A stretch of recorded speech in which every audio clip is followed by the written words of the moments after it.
પણ એ વિઘડમાં જો તરતે આવડી જાય ને તો પેલે પાર જાય ને જાય. ગુરુનું પૂજન એટલે 14 લોકોનું જયારે તમને ભાન થઈ જાય અને 15મે પરિપૂર્ણ થયો એને પૂનમ કહેવાય. 15મે પરિપૂર્ણ 14 લોકોનું પૂરેપૂરું એને માહિતી મળી જાય એટલે પરિપૂર્ણ થયું. પણ બાપ સંતો તો એવું કહે છે કે ગુરુના શરણે ગયા પછી જો આપણામાં વિજ્ઞાન આવે, આપણોને આપણા ઉપર ભરોસો ના હોય તો એના કરતો તો બાપ નથી જાણતો એ સાચું. જીવનમાં કોઈના વેરી બનીએ પણ જો કોઈના પ્રેમી બની જિંદગી જીવી લઈએ તો બાપ જતે દાડે પણ એકદમ લોકો તમને યાદ કરે. એવું જીવન જીવીએ કે લોકો તમને યાદ કરે, એવું જીવન ના જીવીએ કે લોકો તમારી ફરિયાદ કરે. સારું જીવો, મોજ મારો, આનંદ મારો, જે મને એનાથી કોઈની જે આનંદમાં જે કરતા હોય કરો, પણ સત્યને પકડવાની કોશિશ કરો. આજે તમે જુઓ બેડેલી બાજુથી તમે જોયું સંતો પધાર્યા, અમારા ટ્રાફિક પોલીસમાંથી પણ સાહેબો આવ્યા હતા, અમારા સાગાના મોવાડાથી અર્જુનભાઈ, સુરતથી ઠેઠ અમારે તમે જો રાજેશભાઈ ઠેઠ તોથી સાહસ કરીને આવતા કયો ભાવ છે તો જોયું.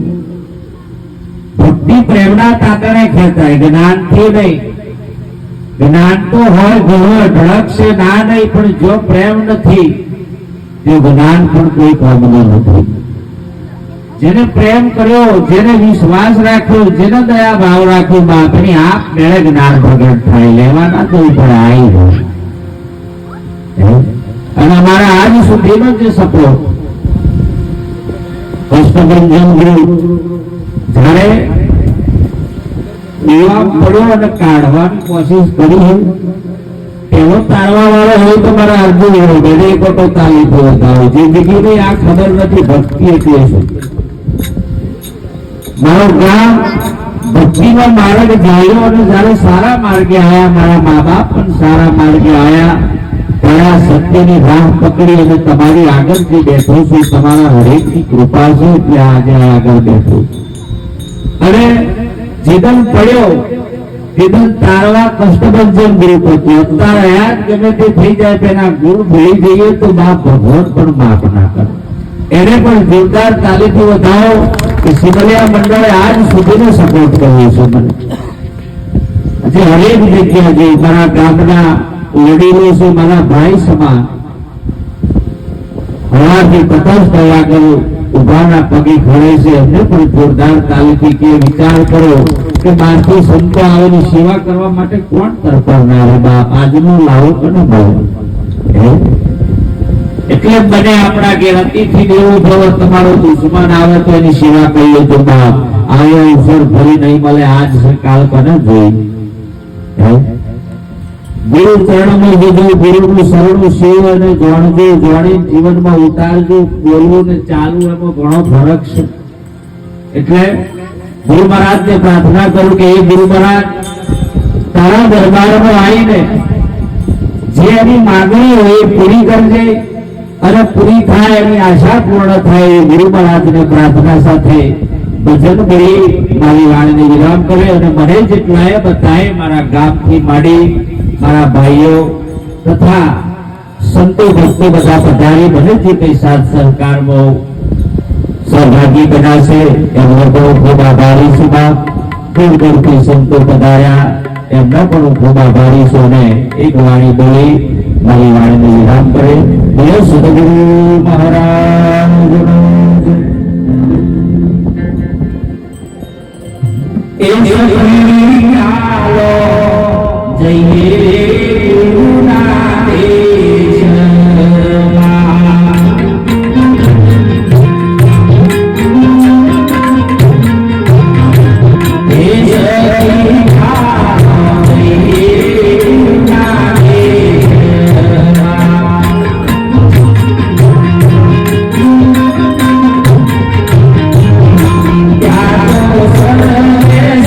Oh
Hare